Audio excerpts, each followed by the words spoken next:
اصل زوال اخلاقی ہے۔ ہنگری یورپ کا ایک چھوٹا سا ملک ہے۔ 90 لاکھ لوگوں پر مشتمل خوبصورت خطہ EU کا ممبر بھی ہے۔ یورپ کی روایات کے مطابق حکومت یہاں بچوں کے لیے بے پناہ سہولیت مہیا کرتی ہے۔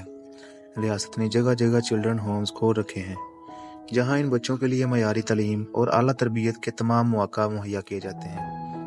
ان درسگاہوں کا انچارج حکومتی نمائندہ ہوتا ہے۔ یہ نظام بہت کامیابی سے ہنگری میں جاری ساری ہے۔ ہنگری کا موجودہ وزیر اعظم وکٹر اوربن نے اپنی سائنسی جدوجہد میں خاندانی روایات کو بحال کرنے کے دعوے اور نعرے پر الیکشن لڑا تھا۔ اس کی نامزد خاتون صدر کیٹلن نووک بھی خاندان کی اکائی کو برقرار رکھنے کی ہر دم بات کرتی نظر آتی تھی۔ اپریل 2023 میں پوپ فرانسس نے ہنگری آنے کا اعلان کیا۔ پوپ نے اس ملک میں آ کر اپنا روایتی بیانیہ قائم رکھا کہ چرچ اور حکومت سے منسلک بچوں کے اداروں میں ان کے ساتھ جسمانی اور جنسی زیادتی ناقابل قبول ہے اور چرچ اس طرح کے واقعات پر معافی کا طلبگار ہے۔ 444 نیوز چینل نے خبر دی کہ پوپ کے دورے سے پہلے صدر ناوک نے ایک ایسے سرکاری مجرم کو معافی دی ہے جو بچوں کے ایک ادارے میں کام کرتا تھا۔ قصہ کچھ یوں تھا کہ سن 2004 سے 2011 کے درمیان بچوں کے ایک فلاحی گھر میں اس کا سربراہ بچوں سے زیادتی کرتا رہا۔ جب اس بات کا حکومتی اداروں کو علم ہوا تو نہ صرف اسے گرفتار کیا گیا بلکہ 8 سال قید کا حکم بھی دیا گیا۔ مگر کچھ دن پہلے معلوم ہوا کہ اس ڈائریکٹر کے ماتحت ایک سرکاری اہلکار بچوں پر دباؤ ڈالتا رہا کہ وہ اپنے ساتھ زیادتی کے بیانات سے پیچھے ہٹ جائیں۔ اس معاملے کا بھی حکومت کو معلوم پڑ گیا۔ اس جونیئر اہلکار کو بھی برطرف کر کے 3 برس کی قید کا حکم سنایا گیا۔ یہ شخص بذات خود کسی بچے کے ساتھ زیادتی میں ملوث نہیں تھا۔ پوپ کے دورے سے پہلے صدر نووک نے خصوصی اختیارات استعمال کرتے ہوئے اس شخص کی بقیہ قید معاف کر دی۔ یہ تمام کارروائی ضابطہ کے مطابق کی گئی۔ سمری وزارت انصاف کی طرف سے آئی تھی۔ وزیر جوڈتھ ویرچ نے باقاعدہ اس پر دستخط کیے تھے۔ یہ معاملہ 100% انسانی جرم کی سطح کا تھا۔ بڑے ملزم کو سزا ہو چکی تھی اور اس کی معاونت کرنے والا اہلکار بھی قید کاٹ رہا تھا۔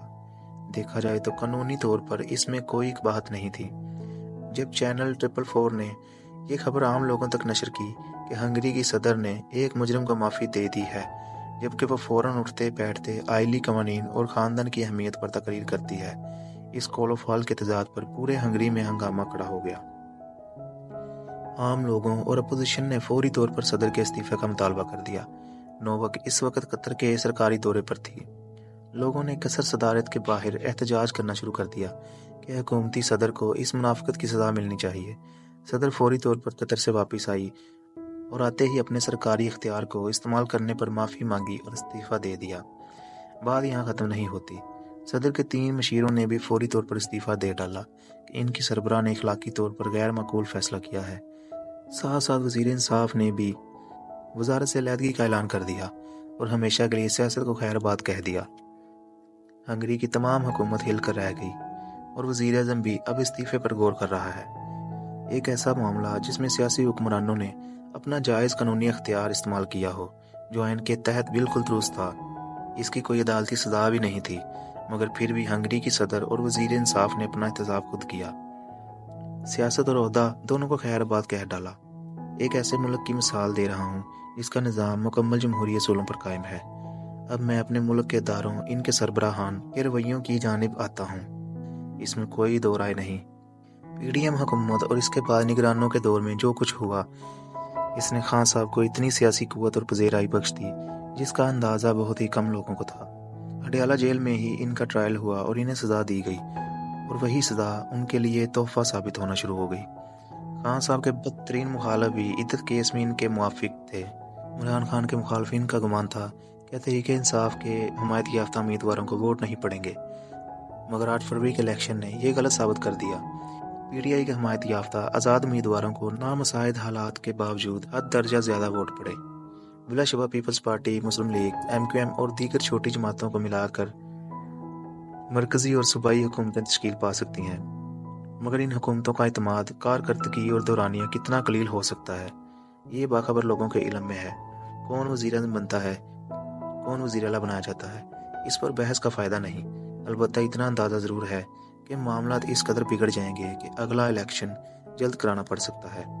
عوام کا خاموش رد عمل شاید فوری طور پر نہ ہو، مگر لوگوں کا غم و غصہ بڑھتا چلا جائے گا جو کسی خاص نقطے پر پہنچ کر پھٹ سکتا ہے۔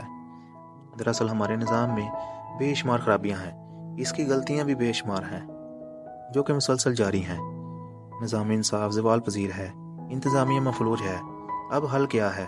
بظاہر تو اس گمبھیر صورتحال کا کوئی حل نظر نہیں آتا، تاہم اس کا غیر روایتی حل موجود ہے، اور وہ صرف اخلاقی اصولوں پر مبنی ہے۔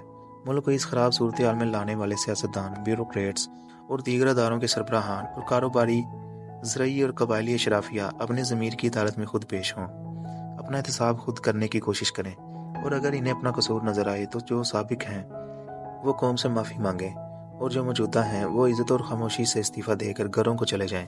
اگر ہنگری کی صدر اور وزیر انصاف صرف ایک سرکاری غلطی پر قوم سے معافی مانگ سکتے ہیں، عہدوں سے استعفیٰ دے سکتے ہیں، تو ہمارے سابق اور موجودہ ارباب اختیار و سیاستدان بھی تو اپنا محاسبہ خود کر سکتے ہیں، مگر ہمارے ہاں سوچنے کی صلاحیت کس کے پاس ہے؟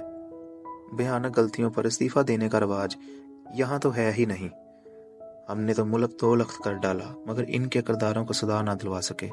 قیامت تو یہ ہے کہ ابھی قیامت آنے والی ہے، سب کو معلوم ہے، مگر ہر کوئی بے فکری کے سیلاب میں غوطے لگا رہا ہے، مگر لگتا ہے کہ مہلت ختم ہو چکی ہے۔